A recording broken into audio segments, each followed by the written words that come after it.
Hey guys, what's up? It's Kubz and David, and you got on the Kubz and David show, which is exclusively on YouTube.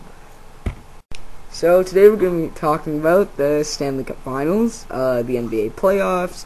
We're going to answer mail from the fans, and we're going to just talk about a celebrity later on in the show.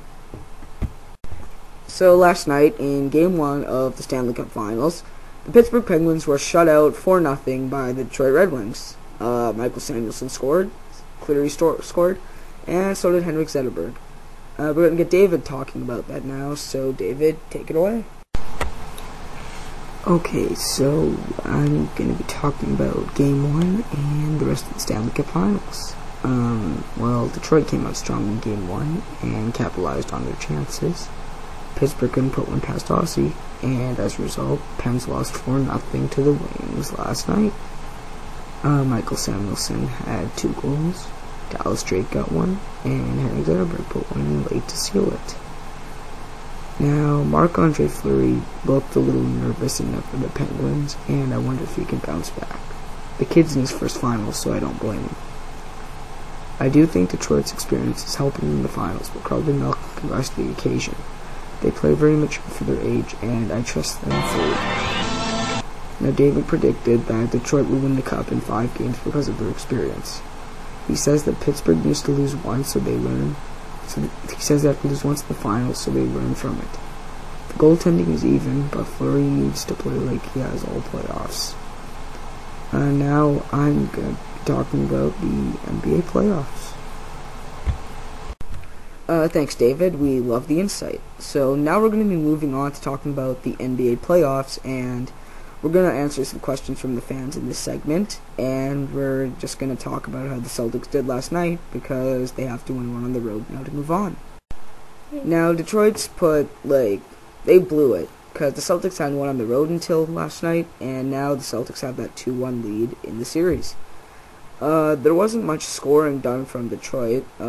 Hamilton did have 26, but second in scoring was Stacky with 17. But then it dropped down with inconsistency. Like, Wallace had 12, Prince had 4, McDyess had 8, Maxiel had 7, and the overall scoring from the Pistons wasn't what they needed to win this game.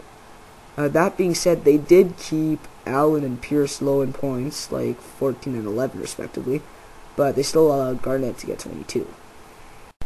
Kobe Bryant scored 22, Odom added 20, and the Lakers coasted to an easy 101-71 win over the Spurs last night in Game 2.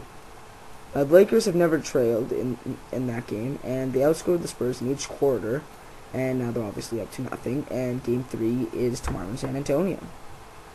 Bryant had 5 rebounds and 5 assists to go with 22, while Odom had 12 rebounds for a double-double, and the Lakers as a team shot 54.9% from the field.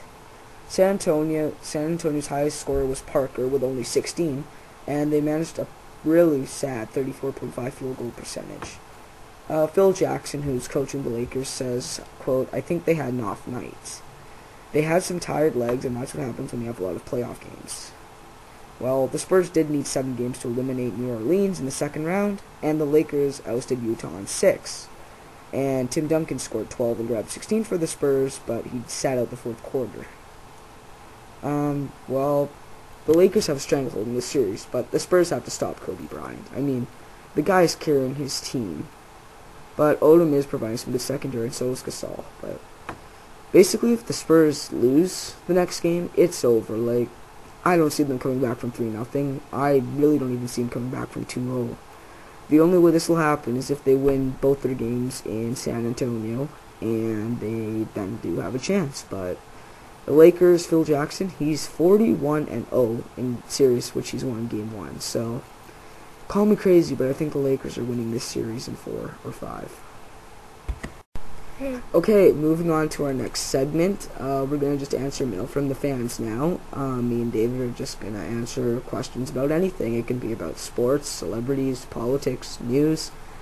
And we would love you guys to email every week, because this show is weekly. If you have any requests or questions, please email us at kubzanddavid@hotmail.com.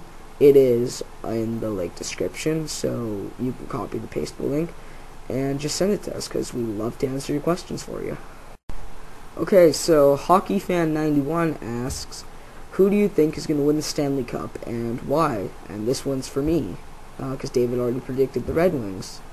I'm going to say the Penguins are going to win this one in 6. The reason I have for this is because, Sidney Crosby and Evgeny Malkin, they play twice the age they are. Sidney Crosby's very mature for a 20-year-old, and Malkin, he's just Malkin. These two guys, they didn't look nervous in Game 1. It's more of the fact that Detroit capitalized on their chances while Pittsburgh didn't put any in on Ozzy. But Pittsburgh, all they have to do is score the first goal, because Detroit's 11-1 when scoring, and Pittsburgh is 10-0. So whoever scores the goal first in the series really does have a good chance of winning. I'm not saying Detroit will not win if Pittsburgh scores first, but it obviously improves the chances. Pittsburgh, though, Fleury has to play a little better than he did. I could tell he was nervous. He fell coming out, and he didn't play like the Marc-Andre Fleury we've seen all year, but that's because he's never played in the finals, but he will rise to the occasion. Crosby and Malkin, they just got to keep doing what they're doing, and their chances will go in. They're all playing really great. They didn't look nervous, and Pittsburgh will bounce back. They're not just going to be down. Okay, next question. This one's for me. Barack Obama, 62, asks, who do you think is going to win between the Democrats and between Clinton and Obama, and who do you think is going to win the presidential election? Well, I'm honestly really going to say Obama's going to win this, because Clinton totally blew it with her comments about the assassination. You can't say that. That was not classy. That was not a smart thing to say. She totally blew her chances. I do not see McCain beating Obama, but I am not going to rule it out because stranger things have happened. But Obama obviously has the best chance among everyone, and Clinton's blown it, so I have a strong feeling Obama's going to go all the way. I also think, McCain had an easy run, but I don't think he's going to last very long. But it's like the George Bush thing in Florida. Anything can happen. Anything can be controversial. Things can change in a second. There can be a recount.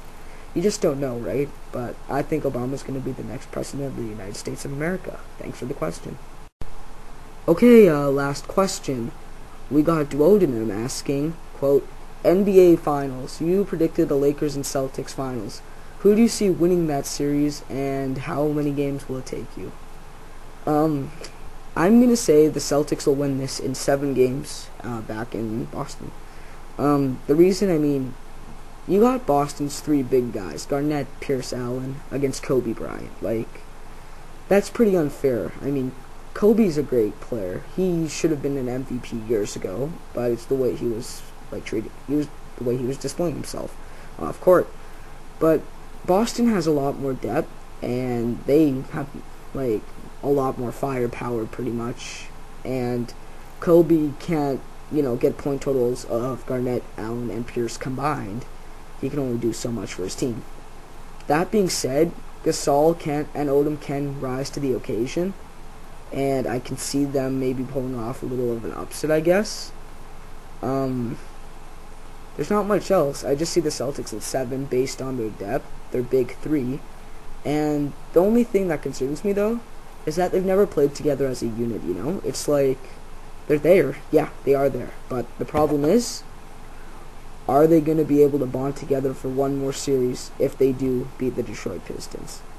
Okay, we're going to be moving on now to the celebrity, and David's going to talk about that now. Take it away. Okay, guys, we're going to finish up the show by talking about a celebrity. This singer used to be the perfect role model for kids, but a recent turn of events has caused Disney to force her to lay low for 8 months and ruin her reputation. Yep, I'm talking about Miley Cyrus. Because of her, the hit show Hannah Montana has been put in jeopardy because of recent photos that were made public. As you were seeing, the pictures are not artistic, as she said, but she's showing off her body. She's no longer that perfect role model. Well, anyways, guys, we're gonna go. If you got any questions or anything, email us and rock on.